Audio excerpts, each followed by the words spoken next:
তরুণ প্রজন্মের প্রথম ভোট দাঁড়িপাল্লার পক্ষে হোক, এই স্লোগান তুলে নতুন বাংলাদেশ বিনির্মাণে আমরা ইসলামী এবং দেশপ্রেমিক শক্তিকে ঐক্যবদ্ধ করি। প্রিয় নেতা ডাক্তার শফিকুর রহমান হচ্ছে এমন মানবিক নেতা, জুলাই অভ্যুত্থানের জুলাইয়ের উত্তাল দিনগুলোতে আমিরে জামাত 17 তারিখে হজ সফর করে যখন দেশে ফিরলেন, 18 তারিখে আমরা সাংবাদিক সম্মেলন করলাম। সেই দিন রাতেই প্রতিদিন ছাত্র হত্যা হচ্ছে, আমিরে জামাত আমাদের ডেকে বললেন যত লোক নিহত হচ্ছে, যত আহত হচ্ছে, এরা কোনো দলের নয়, সব শহীদ আমাদের শহীদ, সব আহত আমাদের আহত। আপনারা বাড়িতে বাড়িতে যান। তিনি সব শহীদদের বাড়িতে বাড়িতে নিজে গেলেন, আমাদেরকে পাঠালেন। সহস্র শহীদের বাড়িতে, হাসপাতালে, বাড়িতে রক্তাক্ত অস্ত্রসিক্ত রোগীদের পাশে তিনি ছুটে গিয়েছেন। সাধ্যমতো আমরাই মনে হয় বাংলাদেশের রাজনৈতিক দলের মধ্যে মহান আল্লাহর ইচ্ছায় বেশিরভাগ শহীদের পাশে দাঁড়াবার সুযোগ পেয়েছে, আলহামদুলিল্লাহ। বন্যা আসলো, তারপর আমিরে জামাত বন্যা কবলিত মানুষের পাশে ছুটে গেলেন। পূজা আসলো, হিন্দু ধর্মাবলম্বী খ্রিস্টান সব ধর্মের নিরাপত্তার জন্য তিনি নির্দেশ দিলেন তাদের পাশে দাঁড়িয়ে যান। জামাত শিবিরের কর্মীরা তাদের ধর্মীয় প্রতিষ্ঠানগুলো পাহারা দিতে শুরু করেছে। ফলে হিন্দুদের বাড়িঘর দখল, অত্যাচার নির্যাতনের বিরুদ্ধে তিনি কোনো প্রতিক্রিয়া না করে পাশে দাঁড়িয়ে তাদের ঘর বানিয়ে সাহায্য করে তাদের মানবিক সাহায্য তিনি করেছেন। আমার প্রিয় নেতা হচ্ছে জাতীয় মানবিক নেতা। তিনিই বাংলাদেশে মানবিক সমৃদ্ধ বাংলাদেশের জন্য একটি জাতীয় ঐক্যের ডাক দিয়েছেন। আল্লাহর আসমান থেকে নাজিল হওয়া কোরআন এবং সুন্নাহর ভিত্তিতে একটি কল্যাণ রাষ্ট্র প্রিয় নবী মুহাম্মদ মুস্তাফা সাল্লাল্লাহু আলাইহি ওয়াসাল্লাম দুনিয়ার মানুষের জন্য যে আদর্শ রেখে গেছেন, সেই আদর্শকে ভিত্তি করে চলমান সভ্যতা প্রয়োজন চ্যালেঞ্জকে সামনে রেখে আমরা একটি কল্যাণ, একটি সুশাসনের রাষ্ট্র কায়েম করতে চাই। তাই আসুন ডাক্তার শফিকুর রহমানের ডাকে সাড়া দিয়ে জুলাই অভ্যুত্থানের চেতনাকে ধারণ করে আগামী নির্বাচনে দাঁড়িপাল্লার পক্ষে আজকের এই জনসমুদ্র প্রমাণ করে 17-18 বছর ধরে জামাত ইসলামী তথা ইসলামী শক্তির উপরে যে অত্যাচার জুলুম নিপীড়ন হয়েছে, তার বিরুদ্ধে এই জনসমুদ্র হচ্ছে গণবিস্ফোরণের সৃষ্টি করেছে। জামাত ইসলামীর শহীদ নেতৃবৃন্দকে কারাগারে বৃদ্ধ বয়সে ফাঁসিতে ঝুলিয়ে হত্যা করা হয়েছে। মজলুম বৃদ্ধ নেতাদের কারাগারে তিলে তিলে তাদেরকে হত্যা করা হয়েছে।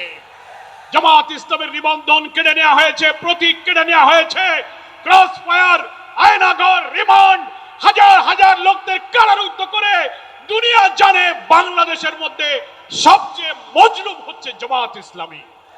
আর সেই মজলুম সংগঠনের পার্টি। বিসমিল্লাহির রহমানির রহিম।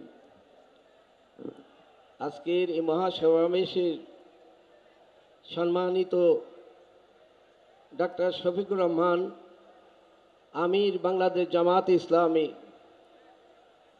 উপস্থিত জুলাই শহীদের পরিবার, যুদ্ধাহত পরিবারের সদস্যরা, উপস্থিত জাতীয় কেন্দ্রীয় নেতৃবর্গ, বাংলাদেশের টেকনাফ থেকে তেঁতুলিয়া, রূপসা থেকে পাথুরিয়ার জনপ্রতিনিধি, আমার সামনে লাখো জনতা, আসসালামু আলাইকুম ওয়া রাহমাতুল্লাহ। বাংলাদেশ জামাত ইসলামী 7টি দফা জাতিকে নির্দেশনা দেওয়ার জন্য আজকে উল্লেখ করেছে। এই 7টি দফা স্বাধীনতা রক্ষার দফা, এই 7টি দফা ভোটাধিকারের দফা, এই 7টি দফা জুলাইয়ের চেতনার দফা, এই 7টি দফা আত্মনিয়ন্ত্রণাধিকারের দফা, এই 7টি দফা আমাদের স্বাধীনতাকে টিকিয়ে রেখে আগামীর বাংলাদেশ গঠনের দফা। এই 7টি দফা ক্ষমতায় যাওয়ার জন্য না, জনগণকে ক্ষমতায়নের জন্য দফা। আমরা 1 বছর আগে বাংলাদেশের মানুষ কারো পরাধীনতা মেনে নিতে চায় না, তা প্রমাণ করে দিয়েছে। দুঃখের বিষয়, আধিপত্যবাদীরা শক্তিরা সেদিন জনতার চেতনার ভিত্তিতে, অভ্যুত্থানের ভিত্তিতে তারা দেশ ছাড়ে পালিয়ে গিয়েছিল। সেই ফ্যাসিস্টের যে নায়ক ছিল সে ভারতে চলে গিয়েছে। কিন্তু আজ যেসব চেয়ার খালি করে এ দেশ থেকে চলে গিয়েছিল, আমাদের জন্য খুব বিপজ্জনক অগ্নি সংকেত, তারা আবার স্বপদে স্বচেয়ারে ফিরে এসেছে। আপনাদের এই লক্ষ জনতার সমাবেশ দেখে খুশি হওয়ার মতো কিছু নেই, কিন্তু আশাবাদী হওয়ার মতো আমাদের সামনে যে ইঙ্গিত দিচ্ছে, ফ্যাসিবাদের কোনো পরিচয় নাই, ফ্যাসিবাদের কোনো দল নাই, সন্ত্রাসীদের কোনো দল নাই, স্বৈরাচারের কোনো দল নাই, কর্তৃত্ববাদীদের কোনো দল নাই। অতীতে একটা দল ফ্যাসিবাদ হিসেবে আপনাদের আন্দোলনের মুখে পলাইয়ে গিয়েছে, আবার ফ্যাসিবাদীরা ঐক্যবদ্ধ হচ্ছে। দুঃখের বিষয়, আধিপত্যবাদের প্রথম অস্ত্র হলো জনতার ভিতরে বিভক্তি তৈরি করা, জনগণকে দুভাগে ভাগ করা। আমরা ইতিমধ্যেই দেখতে পাচ্ছি যে স্লোগান দিয়ে, যে কথা দিয়ে বাংলার মানুষকে বিভক্ত করেছিল, গতকাল একটা রাজনৈতিক দল মৌন মিছিলের প্রোগ্রাম দিয়েও সেখানে রাজাকার উৎখাতের বক্তব্য দিয়েছে। তারা রাজাকার উৎখাতের মিছিল দিয়েছে, তারা এক বছরের স্মৃতি ভুলে গিয়েছে। এই লক্ষ জনতা যে চেতনায় উদ্বুদ্ধ হয়েছে, তারা সেই অবস্থার থেকে ফিরে আসেনি।